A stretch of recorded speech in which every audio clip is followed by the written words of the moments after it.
Left my girlfriend after she decided to prank me. I've, 22M, been with Nicole, 25F, for a couple years now and she's always liked survival stuff and weaponry and all that. I absolutely don't. Really bad experiences with knives when I was younger, and Nicole knows about them. We both love Halloween and usually throw a party and dress up and goof around, cook up pumpkin seeds and watch movies. Anyway, the point is Nicole loves doing tricks with her knives, like 5-finger fillet, flicking it open and closed, twirling it, etc. And she'll do it when we're watching a show or movie together, forgetting that I've asked her please not to. Or she'll buy a new one and show it off, asking if I wanted to give it first bite, and pout when I say no. 2 days ago she was playing with it again and I asked her why she keeps forgetting and she said, wow, okay, don't insult my intelligence again, and then that it was just a knife and therefore not a big deal and therefore not that important to remember. After that, she put away the knife and we continued to have an okay night, but I was on edge and jumpy whenever she touched me. Yesterday she called me into the kitchen, only she was playing 5-finger fillet, and I startled her and she messed up badly. I lost my cool, screamed my head off, tried shouting what I knew about first aid at her while I raced to grab my phone. Complete panic.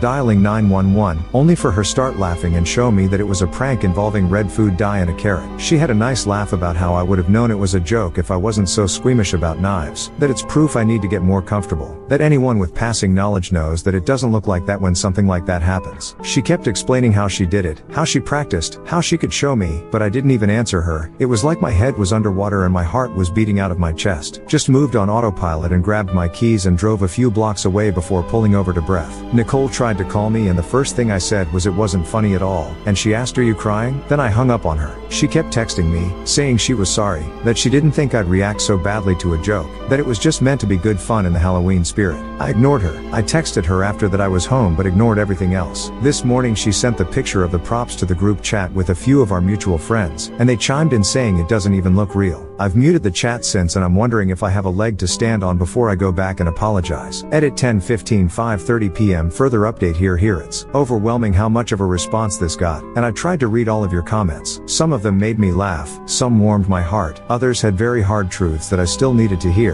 no matter how raw it left me. There are a lot of repeating questions and assumptions. First, we don't live together. At this point I don't think we ever will. Second, I stayed primarily because the good seemed to outweigh the bad. You remember the negatives more than the positive, so obviously I just had to remember her positive qualities instead of being swayed by my focus on the bad times. Plus it was always almost perfect after we had a fight, and I just assumed the boom and bust cycle was normal. I didn't know Nicole liked knives at first. A mutual friend, Crystal, who was in the group chat, and I met Crystal during a community college course, introduced us as I was new to the area, and at first Nicole and I hit it off as we had a lot of shared interests: music, art, outdoors activity, going antiquing, wine, food and cooking, just a lot of things. We started dating and eventually went on a camping and hiking trip, where she used a knife to split some kindling and she was pointing it toward herself. I remember telling her to watch out and she had me to relax because she did it all the time. She asked me if I wanted to do it myself and I admitted I didn't like knives. Later in the trip we drank by the fire and talked, and that's when I told her about my trauma. She promised to protect me, and I remember that exactly because I had the mental image of her fending off a mugger and I joked that she was my hero. My trauma has been brought up after that point, and neither of us were drunk at the time. My knife issues typically don't impact my daily life except to make me more apt to be very slow in the kitchen when chopping things. It doesn't seem like abuse, especially when we're good. When it's bad, it's really rough. I don't have really any other baseline as I was a late bloomer dating wise. My dad always said that you should both give 110% in a relationship, but everyone argues. I thought working through the rough patches was normal. That's also why I was preparing to apologize, because it takes two in an argument, so I am responsible as well and need to apologize for my part. In this case, ruining the night with my reaction. I did go through therapy to help cope with the initial incident surrounding my aversion to knives. I was a lot worse when it happened, to the extent where I couldn't have anyone point the knife in the direction of another living being, or certain songs on the radio that were playing at the time, or certain smells. I've made progress, but clearly not enough to stay with her and deal with her fidgeting with the knives. I will admit to backsliding a bit in that I seem a lot more anxious when I stay the night and can't stay asleep, or having more nightmares, which is why I believed her when she said I was overreacting. Also concerning the fidgeting, it's not a constant thing. Sometimes she'd go weeks without pulling the knife out. Sometimes she'd complain that I only focus on the fact she had used the knife, versus how long she had abstained, which seems reasonable to point out. Update: a lot of the conversation is paraphrased with quotes that stuck in my mind. I also kept adding to this as things developed and I'm running on zero sleep,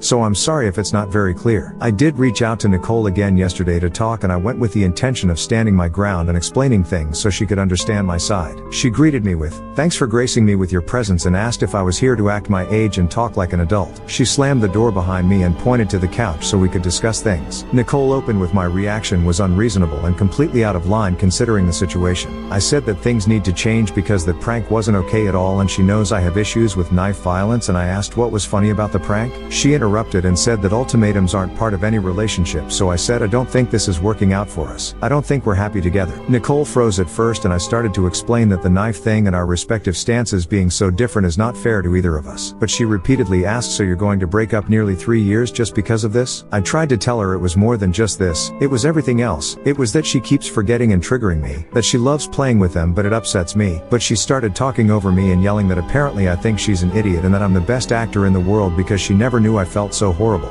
and that maybe I should call the cops on her for abuse. She grabbed her cell phone and offered it to me again and again, saying go on, call, but when I said we just need to talk, she interrupted with no you won't because you know, I know, we both know. No cop is going to arrest me for a joke. Also, I'm not very tall, 5 feet 9 inches, and she's only 5 feet 6 inches, but she was standing right in front of me while I was seated, so I couldn't get up without moving her. After throwing her phone on the couch next to me, she stormed into the kitchen shouting that she should get rid of all her knives because I'm so terrified. She threw a few into the sink and then the whole block of knives into the trash, the whole time asking what about this one? Too sharp? Too scary? When I flinched at the noises, she said, "Oh, do you feel threatened? How do you think I feel when I have to defend myself against your feelings?" Nicole told me to quit crying, that I can't just use tears to manipulate her, and mocked me when I said please stop. She said she has to walk on eggshells because she has to deal with a boyfriend that can't handle a single joke without running off into the night. It's not hard to not overreact, literally just think before you go crazy. It's that simple, and that it's ridiculous that a grown man can't handle a knife or a gun, and I refuse to let go of my victimhood because anyone normal would have gotten over it by now. It's been nearly 9 years. She called me stubborn and childish for picking this hill to die on, that I'm not innocent. It's not fair that I'm allowed to ignore her for hours but she can't have a little fun. And is my ego really that big? It's sickening that I don't trust her or think she's smart or skilled enough to handle a knife properly, and it's sexist, infantilizing and insulting. At some point I said I think I need to go home, and it was like a switch, and she said please stop crying, I hate when you cry, joked, I think, because she laughed, I guess hibachi dates are off the table, huh? And I should probably take the knives out of the trash now, shouldn't I? She apologized and said since it means so much to me she'll put in more effort. She admitted that I'm such a sensitive guy that if she stopped doing everything that made me uncomfortable she wouldn't be able to do anything. She pointed out that I cried watching my girl the other day as proof that I'm overly emotional, and it made sense that she thought I was just being my normal self, but she was sorry for not realizing sooner it was really upsetting me. She promised she would do her best not to bring the knives out when I'm around. Nicole hugged me and told me to let go. We can get through this. There's nothing we can't get over, and asked for a chance to start over. Fresh start tomorrow. No more jokes. It's stupid, but I just said yes. I wanted to go home, get out of her house and leave while she was still acting nice, and I didn't hold my ground. I feel like an idiot and a coward. I got home and puked and couldn't get to sleep again. Today Nicole came and dropped off lunch and coffee for me, gave me a kiss and said she loved me, and all the old ladies in the office were gushing about how cute we are together. I'm going to reach out to one of the guys I'm closer to and the friend who set us up to find out when Nicole got so into knives, because I remember about 7 to 8 months, and it was shortly after the camping trip, and it was Nicole's birthday that she asked for a specific knife as her present. So at least then, but I can't really remember there being anything major before then. I'm going to break up officially with her tomorrow with one of the guys if possible, so I can get my stuff from her place. Final update. There's previous information in my profile concerning a post I made on Ida a few years ago. I came to Reddit about my girlfriend and her knife prank. It's been a long while since, and I was uncertain if I could update here or there or wherever. Roll this back over a decade ago for more background. When I was a preteen, we experienced a home invasion that resulted in my mother and dog dying and left me with a lifelong phobia of knives and anxiety surrounding blood and break-ins. Directly following the break-in, I was unable to handle a knife being pointed at another living creature. My brain caught on to stupid things and connected them to the events and made them into triggers. Mom's perfume, the sound of glass shattering or a door banging open, a song that was playing at the time. Even now I still hate the song, but at least it doesn't trigger a flashback anymore. Blood on beige carpet featured prominently in my nightmares. I worked extensively with a therapist to process what happened and what I'd seen. Recovery took years of therapy, weeks of inpatient care, medication to help with the nightmares, PTSD, depression and anxiety. We sold the house as soon as we could. I moved out of state as soon as I could. I kept up with therapy and continued to take my medication. My aversion to knives became something minor in how it impacted my life. I was careful in the kitchen and I certainly didn't search out knife throwing competitions, but it was under control in my normal daily life. It helped that everything seemed to be coming together. I made new friends, I was balancing work and school, I just met the girl who'd become my first long-term adult girlfriend. I know now it was just the honeymoon phase, but it felt like we were progressing well even once infatuation wore off. We stood together through highs and lows and the mediocre middle ground where there's nothing exciting, just the mundane. I thought that was the marker of a steady relationship, to be able to stick together even after the excitement of a new relationship has faded. We went on a few trips together, driving across state lines to meet her family or flying back to see my dad. On one of our trips we went camping and my fear of knives got brought up. That led to the break-in getting brought up. She seemed to care at the time, even promising to protect me if something ever happened and offering to help install a camera in my apartment. After the camping trip, I don't know if it was always there and I noticed it more after or what, but she started to be more obviously into knives, practicing tricks in front of me, showing videos to me, starting a collection. She even asked for a knife for her birthday that year, showing me exactly which one she wanted. Before, she was into camping, into guns, which ironically I have zero issue with, and how to forage, make shelter, purify water, basic survival stuff, and artillery and tanks. She did multiple courses about military history in college and busted out the textbooks sometimes if she remembered something she thought I would find interesting. But suddenly it seemed like her focus was on carving and skinning animals, on knife wounds and tricks and collecting and displaying knives. She started doing the tricks more often, in front of me, even when sitting next to me on the couch or at the dinner table. She would gesture with the knife without thinking and even point it at me again, one of my major triggers being knives pointed at people or animals. She started sending me videos of news clips of other break-ins, or news reports of robberies ending in murder, between a bunch of other funny videos or pictures. So checking Snapchat became a game of Russian roulette. If I didn't check the links sent through text, she'd keep sending them and ask what I thought. She'd forget she had the knife in hand when she came up to me, sometimes from behind. My nightmares came back. My anxiety got worse. No matter how often I reminded her to please stop playing with the knife in front of me, or at least not next to me, she would always forget after a little bit. Some part of me refuses to believe there's no way she risked bodily harm just to unnerve me.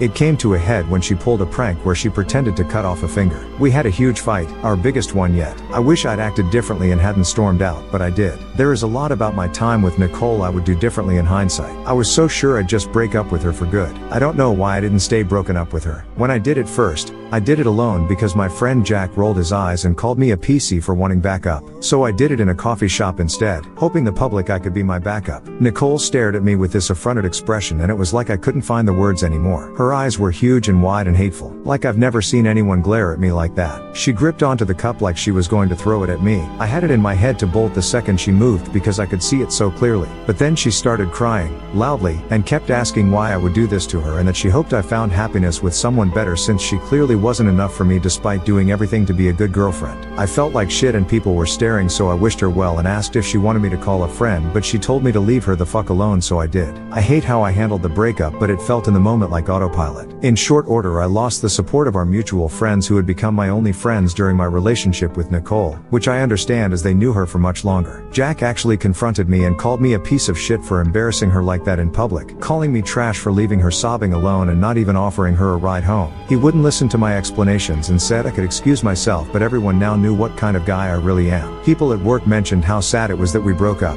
I didn't feel like it was the place to explain my reasoning, and after the confrontation with Jack I didn't feel like I had a right to. I felt like crap, like a shit person, and I felt numb. I tried to move on, to find a new normal. After about a month of us being broken up, she called me and begged for me to come over to help her. She was scared she'd hurt herself. I went to her immediately. I held her all night, helped her wash her hair after days of not being able to bring herself to. She admitted she'd done a horrible thing and that she couldn't stand how she'd treated me, that she wished she could go back and change so we could still be together. Didn't know how to address that, so I just stayed with her the whole night. And the next day at work she came by to drop off a homemade lunch and to thank me for being there for her. I stupidly let myself get sucked back in. I get that it's my fault. Coffee in the morning became dinner and drinks out became movie nights and going to shows and flea markets together because we still had similar interests. One time she even noticed a booth with knives and directed us away, and while yes it wasn't necessary as I could see a knife display and not be freaked out, it was a nice gesture because before she would have gone there and either bought one herself or asked me to buy it for her. One of multiple changes that made me think maybe she was truly making an effort. That at the least maybe we could be friends again. I started to get invited back into the group somewhat. 2 months later she kissed me. We were both drunk and it didn't go any further. I didn't talk to her about it because I thought she didn't remember. But then she approached me to ask if there was any salvaging us, if she'd proven that she was different now and things would be better. I thought maybe. I stayed,